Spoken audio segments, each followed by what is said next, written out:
Hello, in this video I want to show you how to take full page screenshot on Samsung Galaxy M04.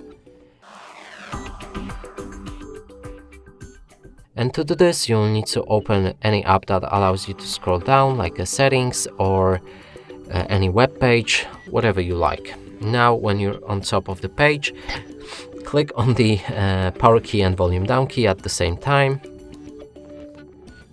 That combination allows you to take a screenshot.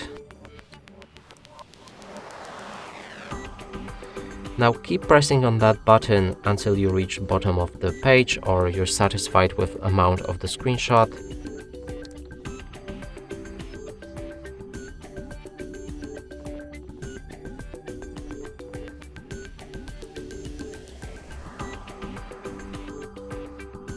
Then when it's ready, you can click on that screenshot, open it with any app, and as you can see, that's a full page screenshot. And that's it for this video. Hope you like it. Please consider subscribing to our channel, leave a like and a comment below.